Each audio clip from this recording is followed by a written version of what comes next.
ناظرین اکرام، السلام علیکم ورحمۃ اللہ تعالی وبرکاتہ۔ آج میں حاضر ہوں لیلۃ القدر یعنی شب قدر کے بیان کو لے کر کے۔ لیلۃ القدر یعنی شب قدر کیا ہے اور اسے کون سی راتوں میں تلاش کرنا چاہیے؟ جواب: لیلۃ القدر رمضان المبارک کے آخری عشرہ کی طاق راتوں میں سے ایک رات ہے۔ یہ رات بہت ہی قدر و منزلت اور خیر و برکت کی حامل ہے، جسے قرآن کریم نے 1000 راتوں سے افضل قرار دیا ہے۔ جمہور علماء امت کا موقف یہ ہے کہ لیلۃ القدر امت محمدیہ صلی اللہ تعالی علیہ وسلم کے لیے خاص انعام ہے، جو کہ اس سے قبل کسی اور امت کو عطا نہیں کی گئی۔ اللہ کے رسول صلی اللہ تعالی علیہ وسلم ارشاد فرماتے ہیں: ان اللہ وہب لامتی لیلۃ القدر ولم یؤتها من کان قبلکم۔ بے شک اللہ تعالی نے لیلۃ القدر میری امت ہی کو عطا کی اور تم سے پہلے لوگوں کو اس سے سرفراز نہیں فرمایا۔ اور لیلۃ القدر کی افضلیت کیا ہے؟ اللہ تبارک و تعالی قرآن مجید میں ارشاد فرماتا ہے کہ لیلۃ القدر خیر من الف شہر، یعنی لیلۃ القدر جو ہے، شب قدر کی فضیلت یہ ہے کہ شب قدر فضیلت، برکت اور اجر و ثواب میں 1000 مہینوں سے بہتر ہے۔ حضرت عبادہ بن صامت رضی اللہ تعالی عنہ نے عرض کیا: یا رسول اللہ صلی اللہ تعالی علیہ وسلم، لیلۃ القدر یعنی شب قدر کب ہے؟ یعنی کس رات کو شب قدر کہا گیا، وہ کب ہوتا ہے؟ تو حضور آقا کریم صلی اللہ تعالی علیہ وسلم نے ارشاد فرمایا کہ وہ رمضان المبارک میں ہے، تم اسے آخری عشرے کی طاق راتوں میں تلاش کرو۔ وہ طاق راتیں کون سی ہیں؟ 21ویں شب، 23ویں شب، 25ویں شب، 27ویں شب اور 29ویں شب، انہی کو طاق راتیں کہتے ہیں۔ مثلاً 20 رمضان المبارک کا روزہ افطار کر لیا، اب اس سے 23ویں شب شروع ہو جاتی ہے، یعنی اسلامی تواریخ کے اندر رات پہلے ہوتی ہے اور دن بعد میں آتا ہے، یعنی مغرب کے وقت سے ہی تاریخ بدل دی جاتی ہے۔ انگریزی تاریخیں تو رات میں 12 بجے بدلتی ہیں، مگر اسلامی تاریخیں جو ہے مغرب کے بعد سے بدل جاتی ہیں، یعنی دوسری تاریخ لگ جاتی ہے۔ مثلاً جیسے ہم اور آپ رمضان المبارک کا چاند دیکھتے ہیں 29 شعبان کو یا 30 شعبان کو، تو مغرب کے بعد ہی جو ہے وہ چاند دیکھنے کے بعد وہ تاریخ بدل جاتی ہے، رمضان المبارک کا مہینہ آ جاتا ہے۔ اسی طریقے سے 20 رمضان المبارک کو گزار کر کے افطاری کرنے کے بعد 23ویں شب میں ہم اور آپ داخل ہو جاتے ہیں۔ اس رات کو بھی ہمیں اور آپ کو جاگنا چاہیے۔ اور اسی طریقے سے 23ویں شب یعنی 22 رمضان المبارک کی افطار کرنے کے بعد 23ویں شب داخل ہو جاتی ہے، اس میں بھی شب بیداری کرنی چاہیے۔ 25ویں شب یعنی 24 رمضان المبارک کا روزہ افطار کرنے کے بعد 25ویں شب داخل ہو جاتی ہے، اس میں بھی ہمیں اور آپ کو چاہیے شب بیداری کریں۔ 27ویں شب یعنی 26 رمضان المبارک کا روزہ افطار کرنے کے بعد 27ویں شب میں داخل ہو جاتے ہیں ہم اور آپ، اس لیے 27ویں شب میں بھی عبادت کریں۔ اور 29ویں شب یعنی 28 روزہ کو مکمل کر کے یعنی افطار کرنے کے بعد 29ویں شب کی تاریخ آ جاتی ہے، یعنی 29 تاریخ داخل ہو جاتی ہے۔ تو اس لیے ان راتوں میں ہمیں اور آپ کو چاہیے کہ اسے تلاش کریں۔ اللہ کے رسول نے فرمایا وہ رمضان مبارک کے آخری عشرے میں طاق راتوں میں سے تلاش کرو، 21ویں، 23ویں، 25ویں، 27ویں، 29ویں، انہی طاق راتوں میں ایک رات ہے۔ اور جس نے لیلۃ القدر میں حالت ایمان اور طلب ثواب کے ساتھ قیام کیا، پھر اسے ساری رات توفیق دی گئی تو اس کے اگلے پچھلے گناہ بخش دیے جاتے ہیں۔ یعنی اللہ کے رسول صلی اللہ علیہ وسلم نے فرمایا ان طاق راتوں میں اسے تلاش کرو، اور جو کوئی اسے پا لیتا ہے اس کی اگلی اور پچھلی گناہیں معاف کر دی جاتی ہیں، بخش دی جاتی ہیں۔ مگر کب؟ جب بندہ ان راتوں میں عبادت کے ذریعے سے اپنے رب کو راضی کر لے اور توبہ و استغفار کر لے کہ اے پروردگار عالم، ابھی تک جو میں نے خطائیں کی، گناہیں کی، اب میں ان گناہوں سے باز آ گیا ہوں، توبہ کرتا ہوں، استغفر اللہ ربی من کل ذنب واتوب الیہ، اب انشاءاللہ اے الہ العالمین میں توبہ کرتا ہوں، گناہ نہیں کروں گا، تو امید ہے کہ اللہ تبارک و تعالی اس کے اگلی اور پچھلی گناہوں کو معاف کر دے گا۔ شب قدر کی بہت سی فضیلتیں ہیں، ان میں سے چند یہ ہیں کہ شب قدر کو باقی راتوں پر جو فضیلت حاصل ہے اس کی چند وجوہات یہ بھی ہیں۔ تفسیر عزیزی میں مندرج ہے، اس سے ماخوذ شدہ کچھ عبارتیں ہیں جو میں پیش کر رہا ہوں کہ اسی شب قدر میں قرآن مجید نازل ہوئی، یعنی شب قدر میں قرآن پاک نازل کیا گیا۔ اللہ تبارک و تعالیٰ خود ارشاد فرماتا ہے انا انزلناہ فی لیلۃ القدر، اسے میں نے لیلۃ القدر میں یعنی کسے قرآن پاک کو نازل کیا۔ دوسری چیز کیا ہے، اس رات میں شام سے صبح تک تجلی الہی بندگان خدا کی طرف متوجہ ہوتی رہتی ہے، یعنی اللہ تبارک و تعالیٰ کی جانب سے حضرت جبریل امین اترتے ہیں، فرشتے آتے ہیں، اور اس بندے کے لیے جو بندہ ان راتوں میں جاگ کر عبادت کرتا ہے تو وہ فرشتے اس کے لیے دعائے مغفرت کرتے ہیں۔ اور اسی رات میں فرشتوں کی پیدائش بھی اسی رات کے اندر ہوئی، یعنی شب قدر ہی کی رات میں فرشتوں کی پیدائش ہوئی ہے۔ اسی رات میں جنت میں، بہشت میں یعنی جنت کے اندر باغات لگائے گئے، اور اسی رات میں سیدنا حضرت آدم علیہ السلام کا مادہ جمع کیا گیا۔ اور بھی وجوہات ہیں، بہرکیف یہ طاق راتیں ہیں، ان طاق راتوں میں ہمیں اور آپ کو شب بیداری کرنی چاہیے۔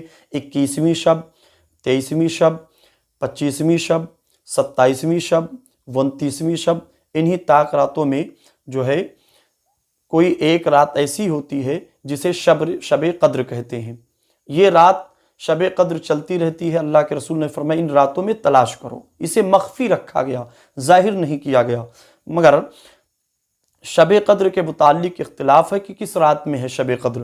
بعض نے 21 بتایا، بعض نے 23 بتایا، بعض نے 25 بتایا، بعض نے 27 بتایا، بعض نے 29 بتائی ہے، مگر اکثر جمہور کا قول یہ ہے کہ 27ویں شب ہے۔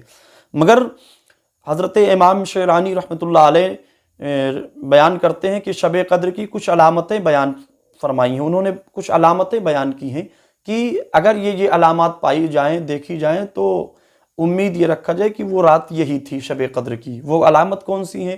مثلاً رات چمکدار اور شفاف ہوگی، اور اس رات میں نہ زیادہ گرمی ہوگا نہ زیادہ ٹھنڈی ہوگی،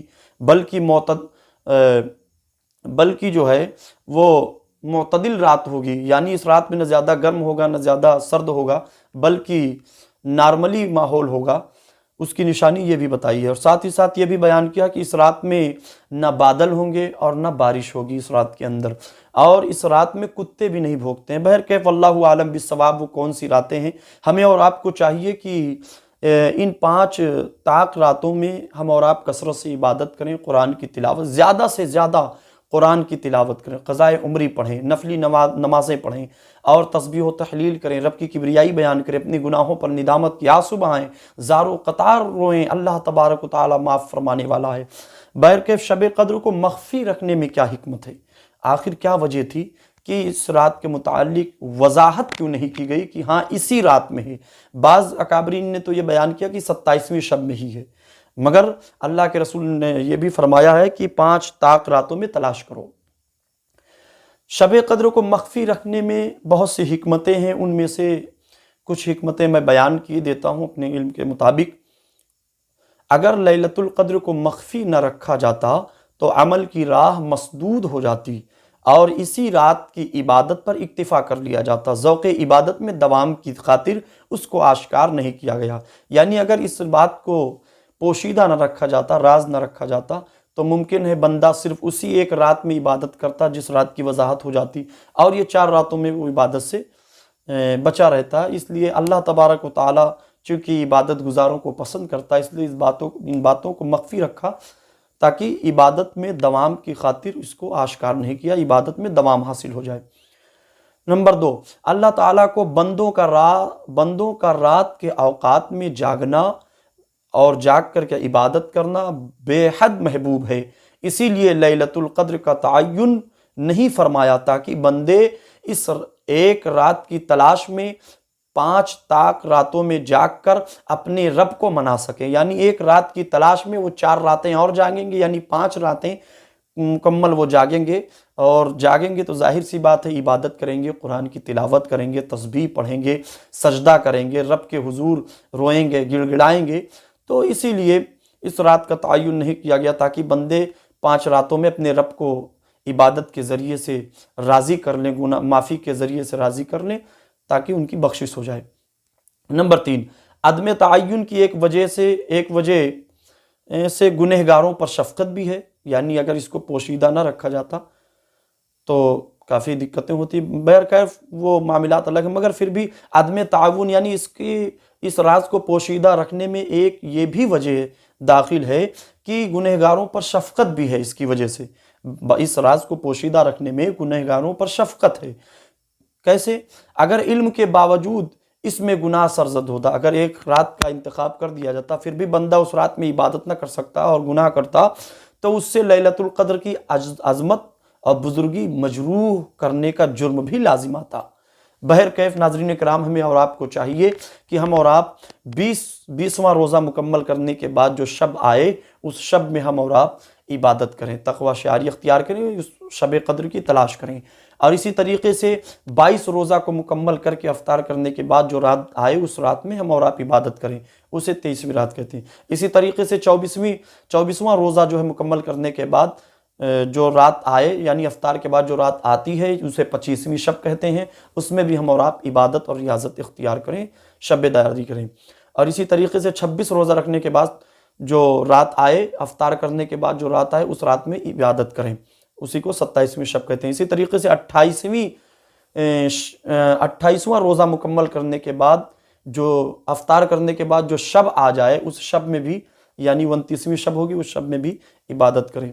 اور ایک بات اور یاد رکھیں، چاند رات جب آئے تو چاند رات میں ہم اور آپ کیا کرتے ہیں؟ شاپنگ کرتے ہیں، خریداری کرتے ہیں، لوازمات کا انتخاب کرتے ہیں، تیاریاں کرتے ہیں، یہ کمی ہے، وہ کمی ہے، وہ کمی ہے، بہت خوشیاں مناتے ہیں۔ مگر حضرت عمر فاروق اعظم رضی اللہ تعالی عنہ جب چاند نمودار ہو جاتا عید الفطر کا تو اس رات میں جو ہے آپ زارو قطار روتے، اس قدر روتے تھے کہ آنسوؤں کا گویا دریا رواں ہو جاتا تھا، داڑھی مبارک جو ہے تر ہو جایا کرتے تھے۔ کیوں روتے تھے؟ وہ اس لیے روتے تھے کہ یہ رمضان المبارک کی مقدس راتیں مجھ سے جدا ہو گئیں، پتہ نہیں اللہ تبارک و تعالیٰ نے مجھے معاف کیا کہ نہیں کیا، مگر افسوس آج ہم اور آپ خریداری میں اس قدر مگن ہوتے ہیں کہ ہمیں اور آپ کو فکر نہیں ہے کہ وہ رحمت والا مہینہ، وہ برکت والا مہینہ، وہ مغفرت والا مہینہ ہم سے اوجھل ہو گیا، ہم سے جدا ہو گیا۔ بہرکیف ہمیں اور آپ کو چاہیے گریہ زاری اختیار کریں، تقوی شعاری اختیار کریں۔ حضرت عائشہ صدیقہ رضی اللہ تعالی عنہا نے عرض کیا، یا رسول اللہ، جب شب قدر کی رات میسر آئے تو اس رات میں کون سی دعا ہم پڑھیں؟ اللہ کے رسول صلی اللہ تعالی علیہ وسلم نے ارشاد فرمایا کہ جب شب قدر کی رات میسر آئے تو اس رات میں یہ دعا پڑھو، اللہم انکا عفو تحب العفو فاعفو عنی، اللہم انکا عفو تحب العفو فاعفو عنی۔ یہ دعا اللہ کے رسول صلی اللہ تعالی علیہ وسلم نے فرمایا کہ اے میری شریک حیات، جب شب قدر میسر آئے تو اس رات میں یہی دعا پڑھو۔ کون سی دعا؟ اللہم انکا عفو تحب العفو فاعفو عنی۔